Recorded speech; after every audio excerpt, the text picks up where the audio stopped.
E não são poucos os filósofos, pensadores, religiosos que ao longo da história da humanidade vem se debruçando em torno de uma indagação que, não raro, também toma a mente de todos nós. E eu garanto que sim. Quem é que já não se perguntou para si mesmo, ou muitas vezes até para alguém, afinal, qual é o significado da vida? Alguém já se perguntou? Eu acredito que sim. O que é que eu estou fazendo aqui? Por que estamos nesta vida? E aí, para alguns, a vida se faz com tranquilidade e dias previsíveis e de paz, a navegar em mar calmo e sereno. Para alguns. Para outros, os dias são batalhas, esforços, dores e dificuldades, como tempestades a se suceder, mal terminando uma para logo se armar a outra. Há aqueles que passam pela vida como quem está em um parque de diversões, na busca de prazeres e emoções fortes, sem compromissos de ordem alguma. Há outros para os quais a vida se faz sinônimo de trabalho, em anseios por melhora financeira, por amealhar bens, garantindo sustento e segurança monetária para o futuro incerto. Há aqueles que elegem os valores do individualismo e do egoísmo. Outros desdobram-se na preocupação com o próximo. Nos valores da solidariedade e da cidadania. Frente a tantas diferenças, tantas experiências e vivências, naturalmente haverá dias em que nos perguntaremos: qual a finalidade da vida? Se formos materialistas, responderemos a essa pergunta dizendo que a vida é para que desfrutemos de seus prazeres, não importa como e a que preço, pois quando a vida se esvair de nós, tudo estará consumado. Se por outro lado imaginamos a vida única e singular a essa existência, nossa resposta será que a vida é desafiadora e algo injusta, pois nessa única experiência nosso destino para após a morte será traçado. Porém, se entendermos esta vida como mais um capítulo de um longo livro que iniciou sua escrita desde há muito tempo, veremos tudo sob outro prisma. Aí entenderemos que a vida, sob o foco da imortalidade da alma e da multiplicidade das existências, é mais uma oportunidade que o Senhor nos oferece para que nosso progresso se faça. Assim, os desafios e oportunidades são sempre as lições melhores que a providência divina pode nos ofertar para que novas conquistas alcancemos. E, desta forma, entenderemos que o maior significado da vida é do aprendizado das coisas de Deus, das leis que regem o universo, da melhoria e progresso individual. Seja esse progresso intelectual, através do investimento em nossa formação, em nossa capacidade intelectiva, seja o progresso moral, através da transformação de valores menos nobres para aqueles consequentes com a lei de amor que rege a tudo no universo. Lembremos-nos, portanto, que se dificuldades e problemas de grande monta batem à nossa porta, é o convite para novos aprendizados. Assim também, os dias de bonança e ventura serão dias de aprendizado das coisas da vida, das coisas de Deus. Não é simples? É simples. Nós temos algo, inclusive, lá na União Espírita Deus, Amor e Caridade, a Jennifer Nizola estava fazendo a palestra, o tema dela era: a quem muito foi dado, muito será pedido. E aí ela conta justamente uma história de um rei que queria saber o significado da vida. É interessante, né? E depois de muito tempo, procura para lá, ele manda a gente procurar livros e mais livros, ele lê livros e mais livros. No final, já no finalzinho da vida dele terrestre, né, da experiência da existência terrestre dele, chega um dos vassalos dele e chega com um livro e diz: Senhor, este livro vai te dizer qual é o significado da vida. Ele diz: mas agora eu já não tenho mais tempo para ler. Você não poderia fazer um resumo para mim do que você viu aí, leu, e o que é que quer dizer o significado da vida? Ele disse bem o seguinte: eu entendi que o significado da vida é nascer, sofrer e morrer. Será que é só isso? Nascer, sofrer e morrer. E aí, nós, espíritas, e muitas pessoas falam, lá no túmulo de Allan Kardec, lá na França, tem escrito, lá em francês, tem escrito que nascer, morrer, renascer sempre e progredir. Nascer, renascer sempre e progredir, tal é a lei. E aí a gente ficou observando, e sempre falam que essa frase é de Allan Kardec. E eu fazendo minhas pesquisas, encontrei alguém que também estava fazendo pesquisa para saber aonde estava escrito isso em algum livro. Se realmente essa frase, nascer, morrer, renascer e progredir sempre, tal é a lei, é de Allan Kardec mesmo. E aí eu encontrei justamente um grande pesquisador, falando que esta frase não é de Allan Kardec. Por quê? Porque essa frase, ela está contida em outras obras, muito antes de Allan Kardec. É como aquela frase que tem no Evangelho, que diz assim: ajuda-te que o céu te ajudará. Essa frase também é muito mais antiga do que da época de Jesus, e ele utiliza também. E muitos acham que foi ele que disse.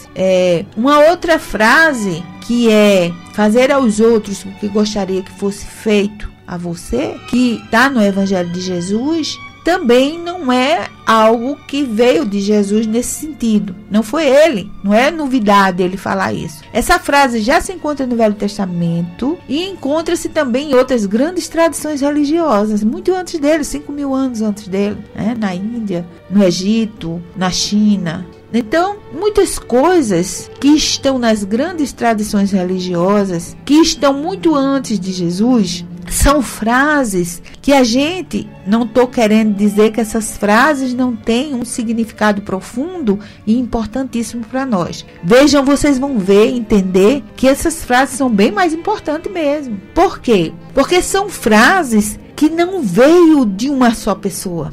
Não veio só de uma pessoa. São frases que foram captadas, absorvidas por várias pessoas, vários espíritos encarnados aqui na Terra. Isto quer dizer que é uma mensagem de Deus. Uma mensagem de Deus em todas as épocas. Não é interessante? É interessante. Então, essa frase, morrer, nascer, morrer, renascer, sempre, tal é a lei, que não é de Allan Kardec, mas está contida em outras obras e em outras religiões também, em religiões reencarnacionistas, onde a imortalidade da alma existe, onde se crê nisso, que é um conhecimento milenar, é algo inato à natureza do homem, porque ele vem já com esse conhecimento, que ele é um ser imortal enquanto espírito, imortal enquanto espírito e mortal enquanto corpo. O corpo morre. A gente vai deixando corpos pelos cemitérios, como fala Augusto dos Anjos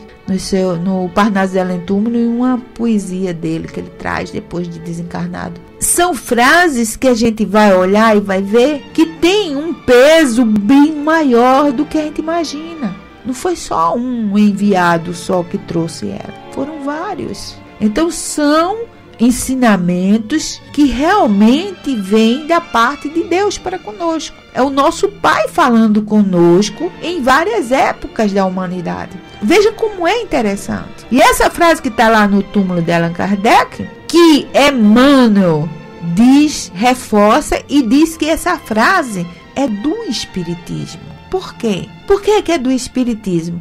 Porque essas outras obras que têm citado isso são obras espiritualistas. São obras precursoras da doutrina espírita. Porque o Espiritismo se fez presente aqui na Terra, no planeta Terra, em 1857, com o lançamento do Livro dos Espíritos. Por quê? Porque ele estava o quê? Organizado. Então, tudo isso que vem lá de atrás, de muitos e muitos que está lá atrás, vem e agora, em 1857, é lançado ele organizadamente. E é explicado.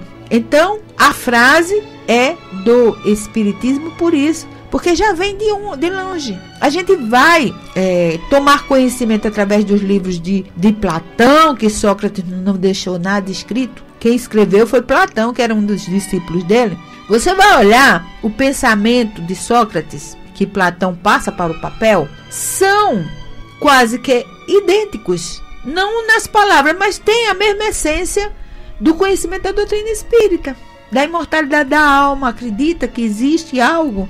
É tanto que alguns pais da igreja, os grandes, Orígenes e tantos outros, beberam nessa fonte e eles acreditavam que existia algo pré-existente ao corpo. E esse algo pré-existente é justamente o espírito que vem e habita o corpo que é fabricado naquela hora. E por isso foi uma confusão medonha, viu, gente? Porque aí teve gente que disse, não é assim, não pode ser, que é para poder... Aquela história que eu sempre falo, que começam a arquitetar alguma coisa para poder, então, controlar os outros, para que os outros façam aquilo que a gente quer. Infelizmente é assim. Alguns se arvoram de donos da verdade e começam a querer que os outros... Mas o objetivo da vida... E esse significado da vida quer dizer a mesma coisa do objetivo nosso da vida, que eu sempre falo aqui, e que é o slogan do programa Ponto de Equilíbrio, que é a educação da alma, ou seja, a nossa educação integral, enquanto espíritos desencarnados e enquanto espíritos encarnados, nessa relação contínua. Do invisível com o visível, do impalpável, do imponderável com o palpável, aquilo que a gente pega, que é a parte material. São dois mundos em um só. São dois mundos e ao mesmo tempo não são, é um só. Porque o mundo espiritual está penetrado no mundo material. E o mundo material penetra também no mundo espiritual, não é? Porque veja bem, nós quando nascemos, quando o corpo começa a ser fabricado para a gente, esse corpo já é determinado. A maioria de nós, sim. Já foi muitas vezes acertado isso lá no mundo espiritual, entre dois espíritos que viriam reencarnar. E aqui, então, depois se conheceriam quando chegassem na idade e se amariam. Porque tem aquela coisa que, né? A gente chama aquela questão de pele, mas não é. É algo que é preciso acontecer. Então tem afinidades. São espíritos que têm afinidades e até pode ter algumas aversões, mas a sensualidade que o corpo faz com que você sinta isso, faz com que você se aproxime. Que se aproxime aquele homem e aquela mulher. Para daí namorarem, casarem e aí fabricar um corpo para um espírito, veja bem, que muitas vezes já foi acordado, feito um acordo lá. Olha, vocês vão reencarnar, um reencarna como homem, outro reencarna como mulher, para depois se casar e receberem nos seus braços como filhos esse espírito aqui, que vocês têm dívida com ele. Ou um espírito onde vocês têm dívida com ele, ou aquele espírito que é mais afim ainda com vocês. Olha como é interessante. Então, existe o quê? Aí você reencarna. Quando... nos 9 meses, que tá ali, você tá ligado àquele corpo perispiritualmente. Enquanto o corpo da gente tá ligado ao corpo material, o corpo material nosso está ligado ao corpo da mãe, através da placenta e o cordão umbilical. Veja bem, nós estamos, enquanto espíritos, ligados perispiritualmente ao perispírito da mãe. Por isso que nós sentimos tudo que ela sente. Nós percebemos todos os sentimentos envolvidos entre o casal, na casa. Tudo isso dá para sentir porque o espírito está ali ligado. E quando completa os 9 meses, na hora do parto, quando o bebê chora, é aquela hora em que há o quê? Há uma acoplação do espírito com o corpo material. Naquele instante. Claro, estavam ligados perispiritualmente. Agora estão realmente ligados. Mas uma ligação que pode ser desligada a qualquer hora, até os 7 anos. Mas durante esse período, até os 7 anos, nós estamos metade. É como se a gente tivesse metade dentro, metade fora. Depois aqui, a reencarnação é completada aos 7 e na adolescência ela é confirmada. Veja bem, mas mesmo assim nós continuamos a vivenciar os 2 planos. Sabe por quê? Porque toda noite quando a gente dorme, nós saímos do corpo com o perispírito e vamos ao nosso coração estar. Ou seja, aquilo que nos interessa, aquilo que nos dá prazer. Se eu gosto de beber e encher a cara, eu vou para os bares à noite e encher a cara. E me encontro lá com quem? Com os espíritos que também estão desencarnados e que desencarnaram justamente no álcool. E muitas dessas vezes a gente acha as companhias justamente lá, viu, gente? Eis o problema maior. E quando a gente dorme, a gente vai onde o coração está. Por isso, gente, que, veja, olha como é interessante as coisas. O conhecimento algo quando vem de Deus, é um conhecimento geral. Veja bem, orar faz parte da cultura da humanidade, da terra, dos terrestres. Sim, cada um ora a seu jeito, não é? O índio lá na taba dele, naquela época, mesmo achando que o vulcão era Deus, mas ele ora naquele linguajar dele, mesmo batendo o pé, dançando e batendo o pé e falando no seu dialeto, é uma oração. Porque quando ele pede, quando ele agradece a boa safra, tudo, ele está orando. Então a oração é imprescindível na vida da gente. Não tem como a gente tirar, sabe por quê? Se a gente tira a oração da nossa vida, nós ficamos sem. É como se pegasse o barco ter um leme, não é? Porque não adianta só você pegar o barco e ficar só remando. Você tem que ter um leme para poder você fazer o quê?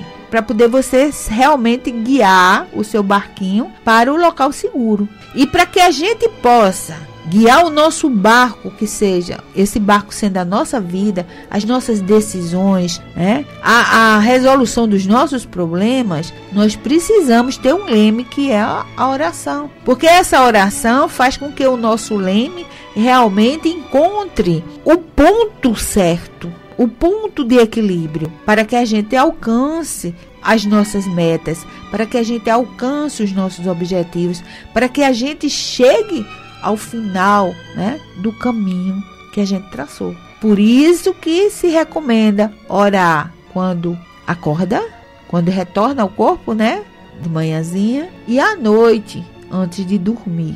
Por quê? De manhã você ora para quê? Para você, na oração, você pegar, movimentar as suas energias dentro do bem.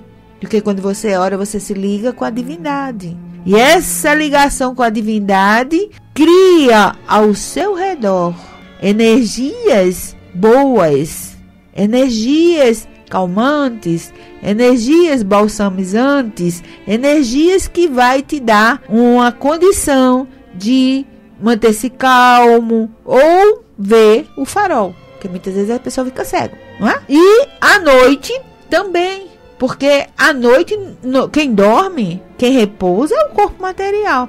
Mas nós, enquanto espíritos em processo evolutivo, não podemos parar. O espírito não cansa. Então a gente vai aonde o coração da gente está. Claro, tem pessoas que não saem de dentro do quarto, fica lá, né? Não sai muito dentro do quarto, no máximo sai lá fora. Mas tem pessoas que conseguem, principalmente pessoas viciadas, pessoas que têm muita paixão por as coisas, quer estar onde, né, o coração dele está. Então essas pessoas quase sempre vão para os locais aonde vão satisfazer os seus prazeres. E outros que já estão mais, que já conseguiram se educar um pouco enquanto espírito, vão justamente para a espiritualidade, para as colônias espirituais, ou para o campo, que quase sempre no campo é dado aulas. Muitas vezes a gente é aconselhado, e quando você ora, que você está com um problema muito grande, você ora, é nesse momento que a espiritualidade aproveita para lhe aconselhar,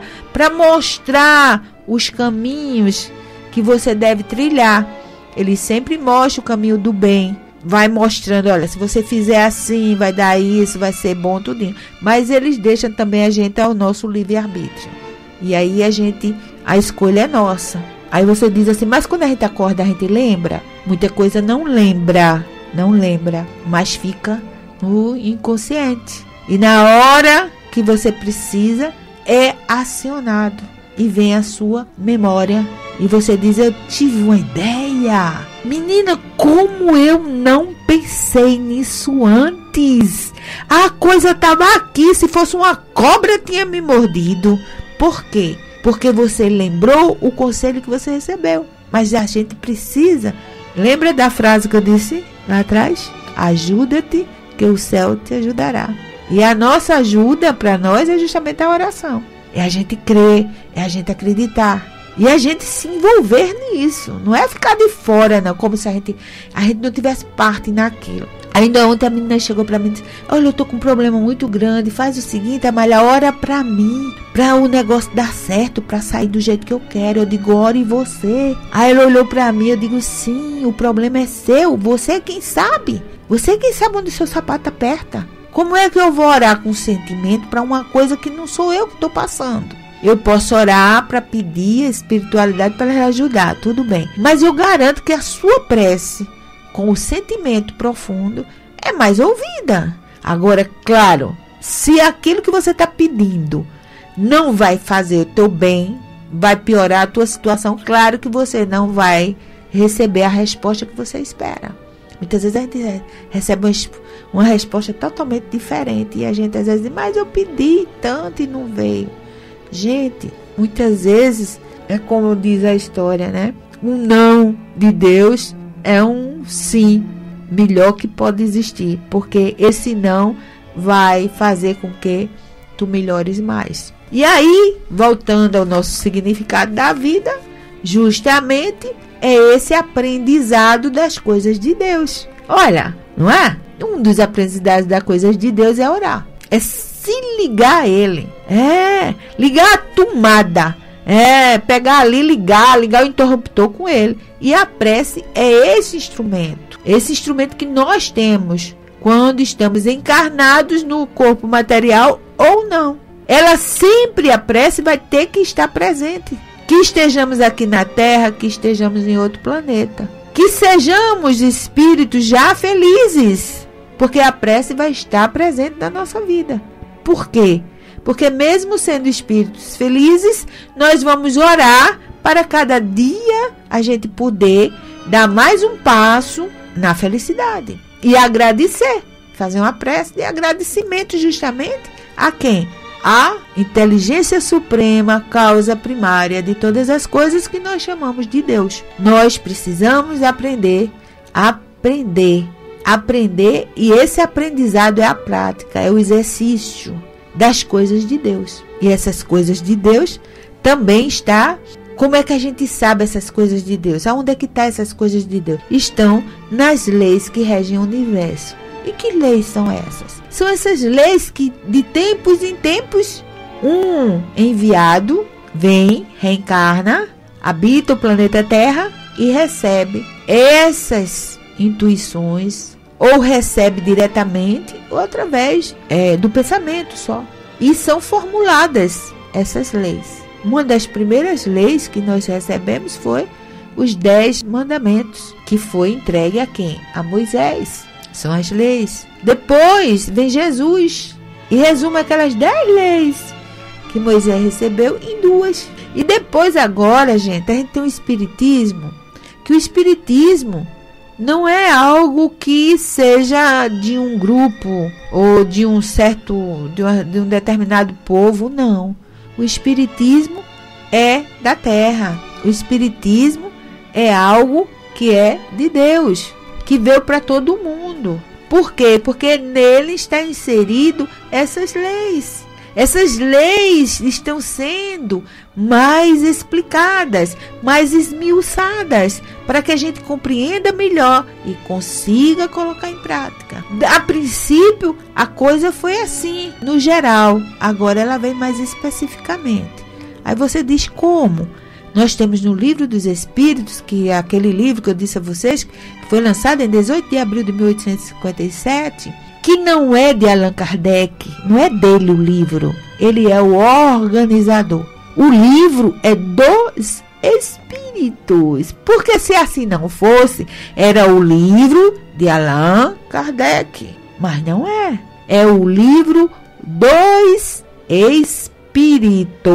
Ou seja, foram os espíritos de homens, de mulheres, que tiveram vivência, que melhoraram, que conseguiram assimilar as leis divinas e que nos trazem as mensagens através de perguntas e respostas. As perguntas foram elaboradas por Allan Kardec, mas abaixo, ele estava subordinado aos espíritos superiores, onde o que controlava tudo era o espírito de verdade. Então, o espírito de verdade, ele era quem intuía Allan Kardec para que fizesse as perguntas, elaborasse as perguntas. E essas perguntas eram respondidas por espíritos através de jovens, 3 jovens, que não tinham o conhecimento que esses espíritos passavam. Daí porque foi comprovada a veracidade, a idoneidade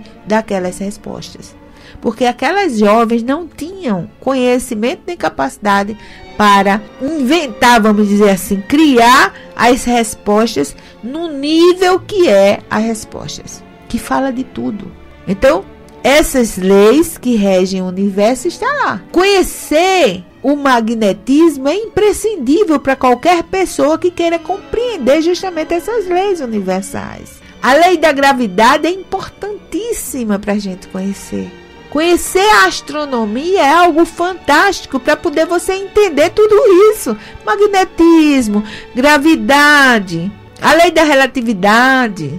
São todos esses conhecimentos que fazem com que a gente conheça todas essas leis. E essas leis elas movimentam tanto o mundo material como o mundo invisível. E aí o que é que acontece? Tudo isso que Deus nos proporciona através das suas leis, se nós colocarmos em prática, elas vão nos dar o quê? Uma melhoria e um progresso individual. Se vai nos dar uma melhoria, um progresso individual, proporcionalmente vai nos dar um progresso coletivo e também um progresso universal. Universal nesse ponto. Cada mundo, onde os seus moradores, aquelas pessoas que moram nesse mundo, vamos dizer, no planeta Terra, em Marte, Saturno, Netuno, Urano, Vênus, até Mercúrio. Vocês podem dizer, mas Mercúrio é muito próximo do Sol. Sim. Cada mundo, cada planeta nosso, existe moradores de acordo com o que o planeta tem para oferecer. Nós estamos no planeta Terra. Tudo que tem no planeta Terra tem no nosso corpo material. É só você ir lá, ver, analisar. O nosso corpo tem esse feitio, tem essas substâncias. O mundo em Mercúrio, os moradores de lá têm um outro tipo de corpo. Um corpo que tem que ser resistente, que aguentar aquele calor. O calor que o Sol produz. É só uma questão só de lógica. Muito. E Jesus fala isso no Evangelho dele. Para que a gente entenda o que ele está falando, é preciso a gente entender também um pouco de astronomia. De saber que esses vários mundos estão aí. Principalmente no dia de hoje, gente. Essa expansão que a gente está aí. Marte agora foi uma sonda lá. E que está gravitando lá e filmando tudo. Já tinham mando já aquele robozinho fazer os exames para ver. Foi comprovado que já teve grandes rios lá, mas tem gelo. Se tem gelo, tem água. Se tem água, tem vida. Mas vida material igual a nossa, igualzinha, não pode ter, porque as outras substâncias de lá é diferente. É tanto que é chamado planeta vermelho. Por quê? Porque os gases, as substâncias de lá são diferentes da nossa.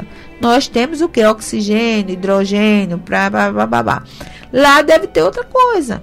Então os corpos são feitos diferentes. Mas tá lá, a gente precisa entender tudo isso para poder a gente progredir. Mas progredir conscientemente. Apesar de que uma vez uma pessoa chegou para mim e disse: Amália, você é muito mística. Por que eu sou mística? O que é que acontece? O que é que você entende por misticismo? Você é mística. Sim, e aí, o quê? Por que você está me classificando dessa forma? A pessoa olhou para mim e disse, porque você entende até de astronomia? Eu disse, mas é uma obrigação nossa. Como é que eu vou explicar para as pessoas quando Jesus fala, há várias moradas na casa do Pai? Eu preciso entender de astronomia, eu preciso entender de biologia. Eu tenho que saber o que é macrocosmo e microcosmo. Então eu tenho que ter o quê? Elevar os meus conhecimentos intelectuais para poder eu progredir também. E junto a esse meu conhecimento intelectual, eu tenho que também desenvolver o meu conhecimento ou o meu progresso moral. Ele vai me dar, desde que eu não fique vaidosa, orgulhosa. Então eu preciso o quê? Paralelamente aos conhecimentos intelectuais, eu preciso ir desenvolvendo os meus potenciais na área do amor. Ou seja, deixando de ser egoísta, para poder eu ser uma pessoa mais humilde, diminuindo a minha ganância, vendo que o que eu tenho já é o suficiente, sem ir em busca dessa coisa, vou, que eu quero, e juntar para quê? Não vou levar nada disso. A única coisa que eu vou levar é o que eu tiver desenvolvido dentro de mim, dos meus sentimentos.